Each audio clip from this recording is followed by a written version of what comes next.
O que é florescer? O que é que você entende de florescer? Oi? Evoluir. O que mais? Frutificar. Muito bem. O que mais? Alguém mais quer falar alguma coisa? Eu fiz algumas anotações, está tudo marcadinho aqui. Eu procurei no dicionário o significado da palavra florescer. Diz assim: cobrir-se de flores, dar ou fazer brotar flores, enflorar.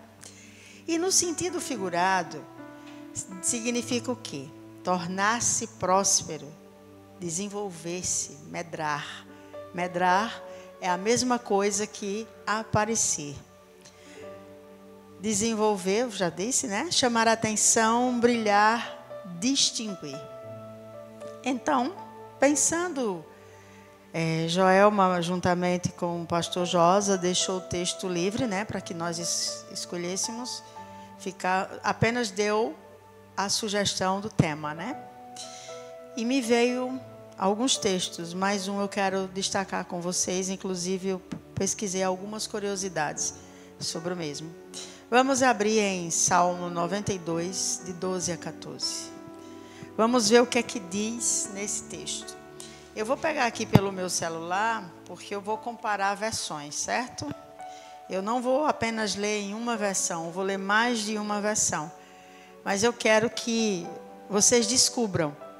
Fala sobre o quê? Salmo 92, a partir do verso 12 até o verso 14. Eu estou encantada com o cenário, está muito bonito. Aos que nos visitam, sejam bem-vindos, viu? Deus os abençoe imensamente. Nós ficamos felizes e saibam que essa casa tem as portas sempre abertas. E aí? Alguém pode dizer do que se trata? O Salmo 92, a partir do verso 12? Pelo menos a primeira parte. Já deu para descobrir o que é? Eu vou lá. Na nova linguagem de hoje, diz assim: os bons florescem como as palmeiras. Eles crescem como os cedros dos montes Líbanos. Eles são como árvores plantadas na casa do Senhor, que florescem nos pátios do templo do nosso Deus. Na velhice, eles ainda produzem frutos, são sempre fortes e cheios de vida. Isso prova que o Senhor Deus é justo, prova que Ele, a minha rocha, não comete injustiça. Na versão nova Almeida atualizada diz assim: o justo, esse é um bem mais conhecido, florescerá como a palmeira, crescerá como o cedro no Líbano, plantados na casa do Senhor. Florescerão nos átrios do nosso Deus. Na velhice, ainda darão frutos, serão cheios de seiva, de verdor, para anunciar que o Senhor é reto. Ele é a minha rocha e nele não há injustiça. Vou dizer mais uma, que é na versão internacional. Como palmeiras, os justos florescerão como a palmeira, crescerão como o cedro do Líbano, plantados na casa do Senhor.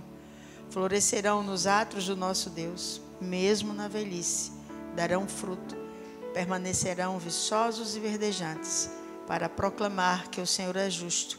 Ele é a minha rocha, nele não há injustiça. Amém? Vamos orar? Pai, nós te damos graças pelo dia, pela tua bondade e fidelidade, por estarmos aqui na tua casa, por estarmos aqui juntos com os nossos irmãos, para conversar a tua doce e maravilhosa palavra. Que o teu Espírito Santo nos inspire, porque o tema ele é muito gostoso, ele é muito interessante, ele é bem sugestivo. Floresça onde estiver.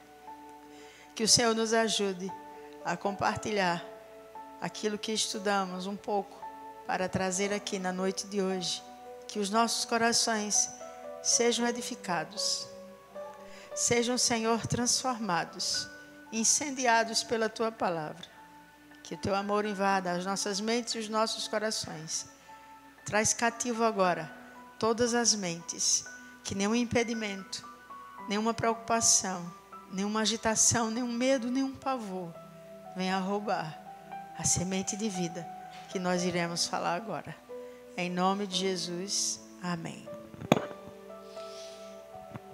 Eu comecei a pensar, para florescer, a gente precisa passar por um processo, né? E é o processo da semeadura. Só floresce aquilo que se planta. Não é verdade? Pelo menos é o que eu entendo. E eu também comecei a pensar, começa de dentro para fora, né? A sementinha, quando ela vem brotar, primeiro ela está lá dentro, fechadinha, e ela precisa de quê? Para que ela germine. Ela precisa de luz, ela precisa de água e dos adubos necessários para que ela se desenvolva, para que ela brote. E para que a gente possa florescer, a gente tem que carregar dentro de nós essa semente. Porque onde nós estivermos, ela está dentro daqui.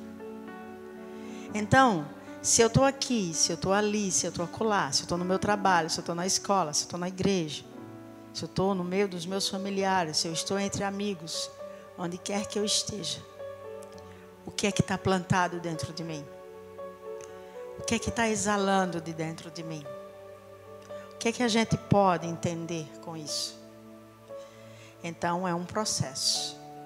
E a semente, para ela poder brotar, é necessário que ela primeiro morra. Porque se ela estiver viva, ela não vai poder brotar. Então, vamos começar, né? Então, eu comecei a fazer pesquisas, né? Como eu disse a vocês. E as condições para a gente florescer, primeiro, ela tem que cumprir, a plantinha, né? A sementinha, a sua missão na vida. E duas coisas importantes nesse processo. Primeiro, a semente precisa estar saudável. Porque se plantar uma semente doente, não vai vingar o fruto. Não vai florescer. E pode até florescer, mas doente, né? Aquela coisa estranha, não vai ter um bom perfume, não vai ser útil. Vai ser algo que descartável.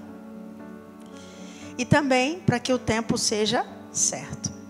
Aí eu comecei a pesquisar sobre a palmeira e sobre o Líbano, já que foi o texto que a gente leu, né?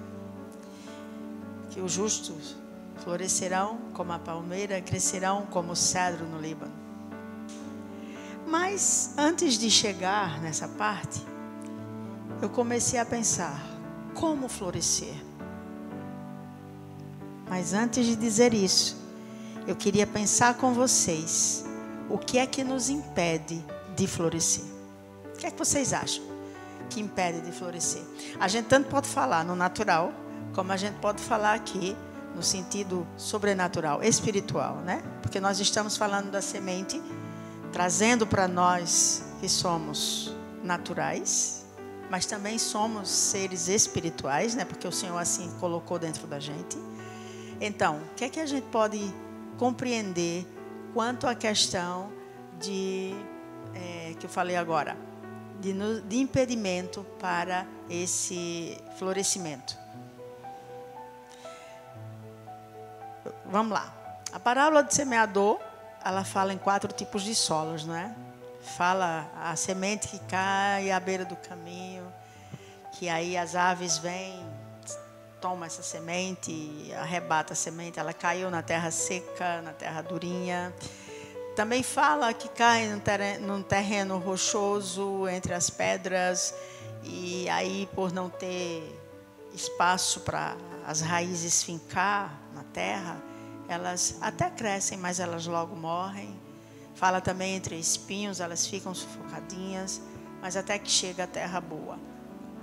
E a terra boa, ela produz a 100, a 60, a 30 por 1. A parábola do semeador, basicamente, é isso que se fala. Aí eu comecei a pensar. Aí eu comecei a pesquisar também sobre solos. E solos, por exemplo, o solo arenoso, que é o de areia.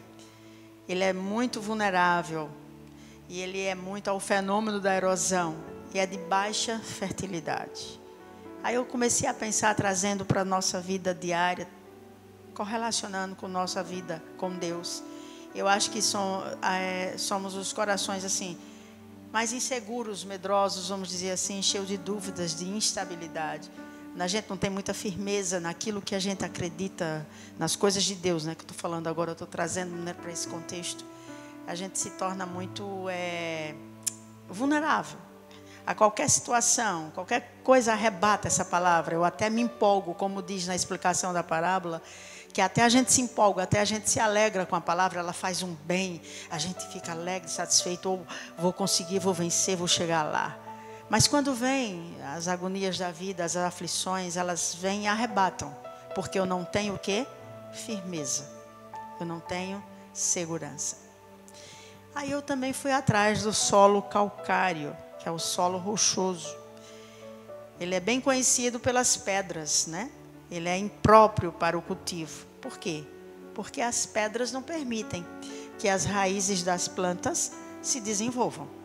Na parábola do semeador a gente não vê que ela logo morre. Ela pode até nascer, mas ela logo morre porque está entre as pedras. E não tem como ela desenvolver.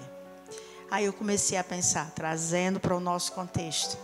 Muitas vezes nós estamos muito endurecidos aqui dentro, né? Resistentes, muito resistentes. E uma das coisas que causam também a resistência e essa dureza é a autossuficiência, é o orgulho. Deixa comigo, eu sei o que eu faço, eu sei o que eu penso. Não preciso de opinião de ninguém, eu não quero ouvir ninguém, eu não quero ouvir meu pai, minha mãe, pastor, ninguém. Eu sei o que eu estou fazendo. E aí a gente não permite que a boa semente que é lançada para nós, ela desenvolva. E o que é que acontece? A palavra até chega para você, ela traz até um alívio para a sua alma. Mas há momentos que você está tão duro que você aborta a semente. E nós não estamos aqui para abortar a semente. Nós estamos aqui para mostrar o valor dessa semente. Para a gente poder florescer, a gente precisa conhecer a rosa de Sarão. O Senhor amado. O Senhor Jesus, que derramou um sangue puro lá no Calvário. E como tem até aquela música Rosa Vermelha, que olhando esse mundo ele viu grande multidão, 3 dias morrendo, houve solidão. A rosa murchando, sangrando, esvaindo em dor, perdendo a cor, sem respiração. E aí a gente percebe como nós precisamos ter o solo humoso. O que é o solo humoso? Ele é rico em nutrientes. Ele é bastante fértil. E eu levo lá para a parábola do semeador. É um solo, a boa terra. O nosso coração, ele precisa ser tratado. Ele precisa ser limpo. E como Jesus mesmo disse para os discípulos, vós estáis limpos pela palavra que vos tenho falado. É a palavra que tem esse poder. É a palavra que amolece o coração que está duro. É a palavra que pega o orgulhoso e abate.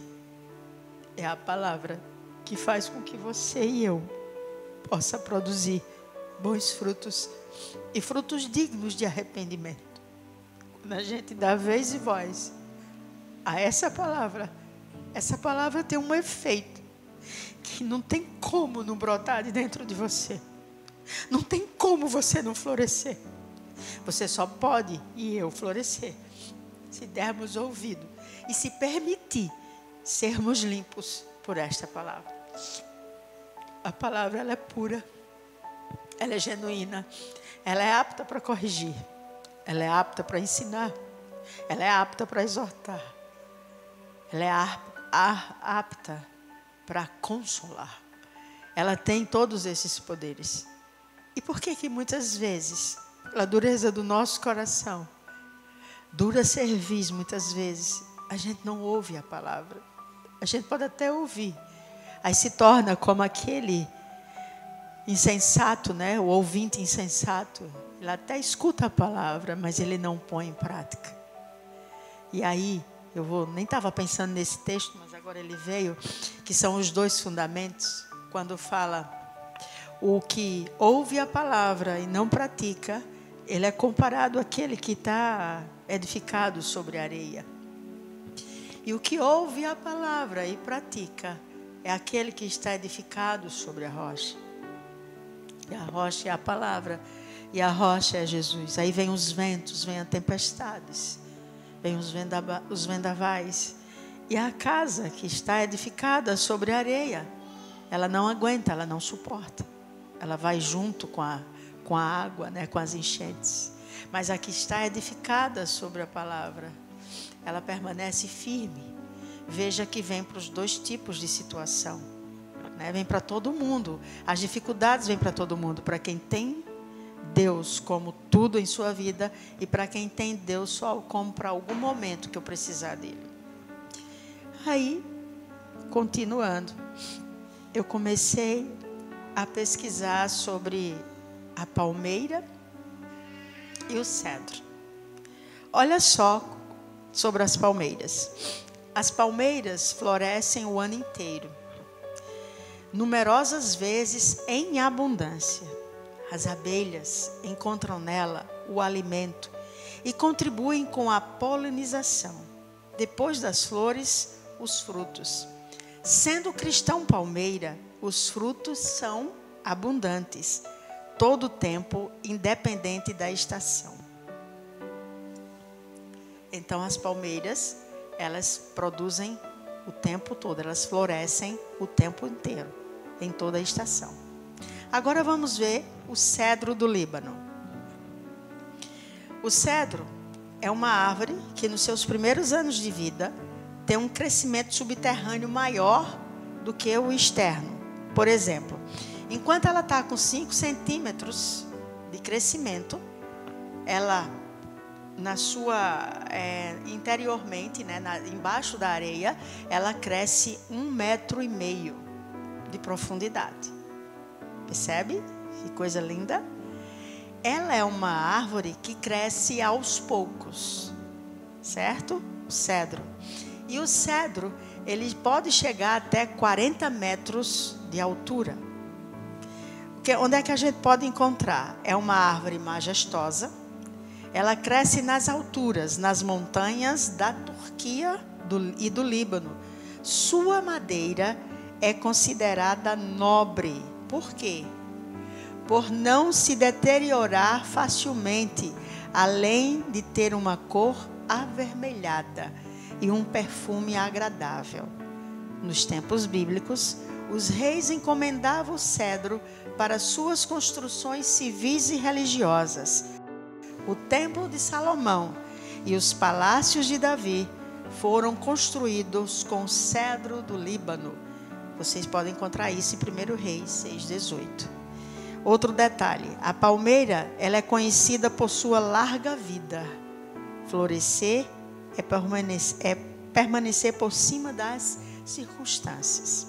E o cedro, ele, como já falei agora há pouco, ele cresce devagar, mas chega à altura de até 40 metros. Imagina, obrigado, meu querido. Imagina que coisa linda ser palmeira e ser o cedro.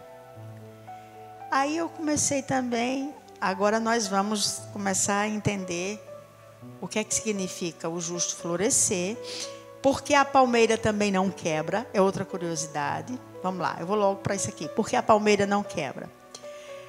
A sua firmeza decorre diretamente de sua condição intrínseca, da sua base. Ela está, porque ela é bem firmada no solo, certo? Ela está habilitada a enfrentar ventanias que derrubariam a maioria das árvores. Um vento de 50 km por hora pode quebrar e arrancar uma árvore do chão, mas uma palmeira resiste a vento de até 150 quilômetros. Enfrenta ventos e tempestades. E aí? Que tipo de árvore nós somos? Daqui a pouco a gente vai falar mais. Agora veja bem o significado aqui do cedro. Os poetas hebreus consideravam o cedro do Líbano como símbolo de poder e majestade, da grandeza e da beleza, da força e da permanência. O cedro, no seu firme e contínuo crescimento, ele é comparado ao progresso espiritual do homem justo. Então eu quis trazer essas pequenas informações para o nosso tema de hoje. Agora vamos ver. Como é que significa a palmeira florescer? O justo florescer como a palmeira. Começa dizendo assim: a vida permanece no espírito. Enquanto a seiva de muitas árvores corre pela casca, a da palmeira corre em seu interior. Ou seja, mesmo sofrendo uma grande queimada, essa planta não morre, porque dentro dela a seiva continua fluindo. Mesmo ela enfrentando queimada, a seiva vem do seu interior. Ela não morre, ela continua fluindo. Quando eu comecei falando aqui que o processo de florescer começa pela semeadura e é de dentro para fora, nós estamos chamando a nossa atenção, tanto para mim como para todos nós, que a gente precisa cuidar do que estamos abraçando aqui dentro do nosso interior. Qual a semente que está brotando dentro de mim e dentro de você? Ela é uma semente que logo é abortada? Ou ela é uma semente que está se desenvolvendo e que você está enfrentando e que você tem conseguido alcançar os seus ideais? Porque dentro de você existe uma firmeza. Dentro de você existe a seiva que te alimenta, que te impulsiona a continuar. Que mesmo com os ventos fortes da vida, com as tempestades que têm assolado a tua casa, o teu interior, os teus pensamentos, mas a seiva que está dentro de você te traz força para continuar. Te mostra que você não vai parar, que você vai prosseguir. E onde você estiver, você floresce. Mesmo no meio das agonias, mesmo no meio das angústias, mesmo no meio das tristezas, mesmo no meio da falta de esperança, do medo, mas a seiva está dentro de você. Mesmo que você sinta: eu estou morrendo, eu estou me acabando, está se queimando, mas dentro de você a vida, o homem interior, ele se renova a cada manhã. Esse exterior, ele se desgasta, mas o interior, ele se renova. É o espírito de vida que acorda eu, que acorda você, e que mostra para mim e para você que a gente precisa florescer, independente da situação. Nós precisamos vencer as barreiras. A gente não precisa dar desculpa. Eu não faço isso porque eu estou sofrendo, eu estou passando. Não. Paulo disse: eu sei estar contente. Aprendi, é um aprendizado, a estar contente em toda e qualquer situação. Ele aprendeu a passar fome. Ele aprendeu a ter abundância. Ele aprendeu a passar no perigo, na nudez, nas guerras, que é a espada. Ele aprendeu. Aí ele declara: eu tudo posso naquele que me fortalece. É Deus quem fortalece você, é Deus quem me fortalece. A gente só não pode desistir, a gente só não pode deixar de florescer. Lá no Salmo 1 fala que o que anda no caminho do Senhor, ele está plantado junto a ribeiros, cuja folhagem não murcha. E mesmo não sendo na estação, ele floresce. Assim as águas é a palavra, gente. Nós precisamos do sol, que é a luz. A luz, ela esclarece, a luz, ela ilumina.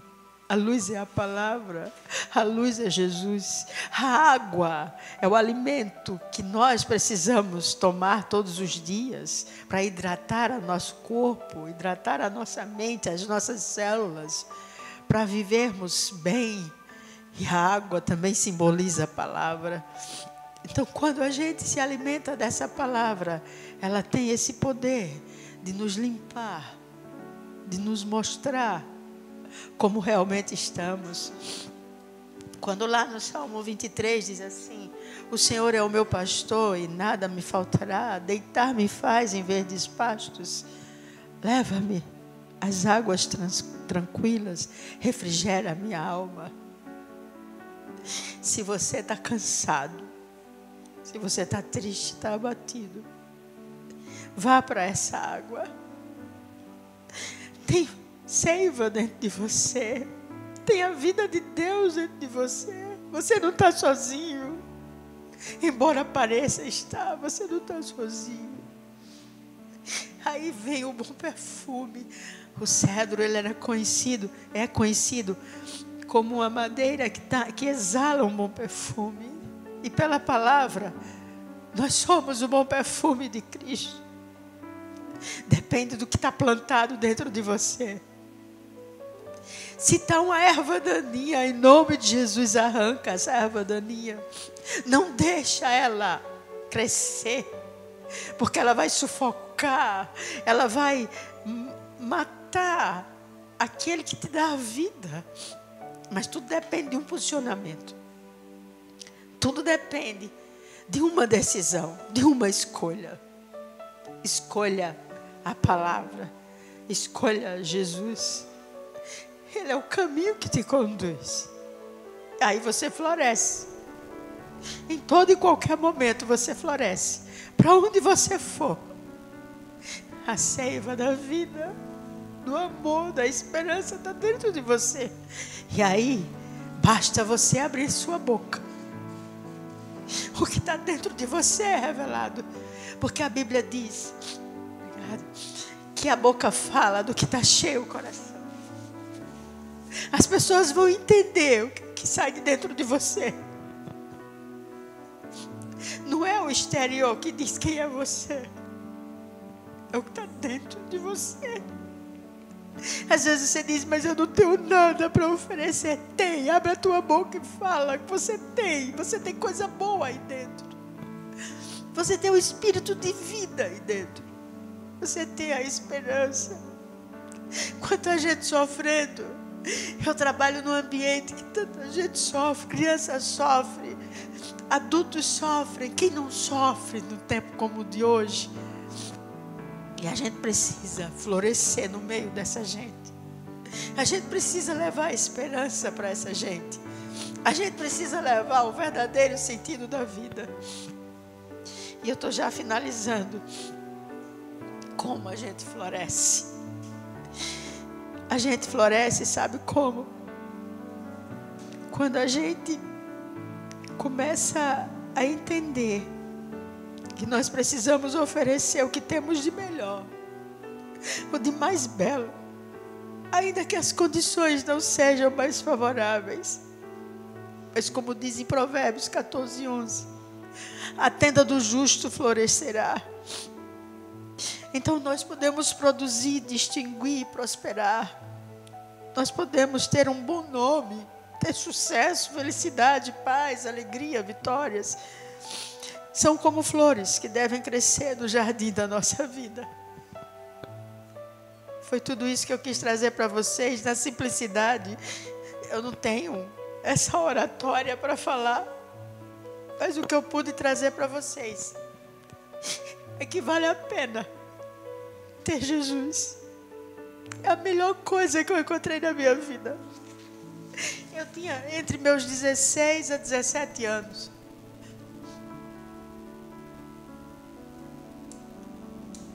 Quando eu conheci o meu amado. Não me arrependo até hoje.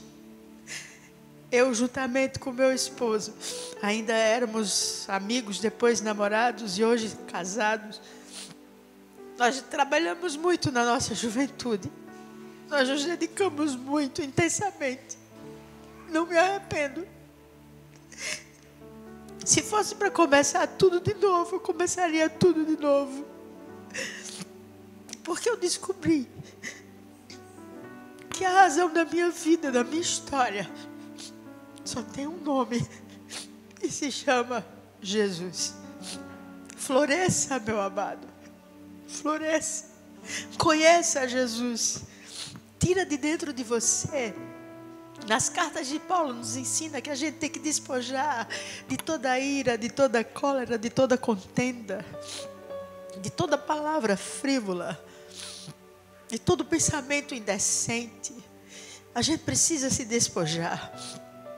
E quando a gente se despoja, a gente se abre para que entre dentro da gente o amor, a esperança, a paz, a alegria, a fé, a bondade, a benignidade.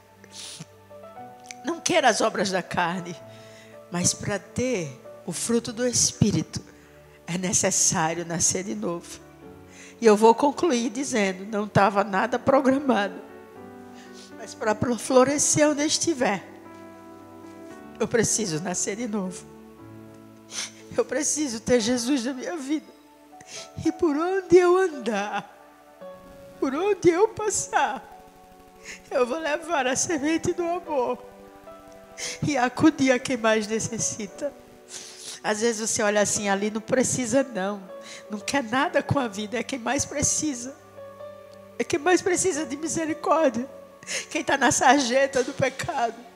Quem está aí abandonado no meio da rua, drogado, se prostituindo. Não despreza essa gente, não. Leva amor para eles, leva amor. Leva. Porque é para eles também o reino.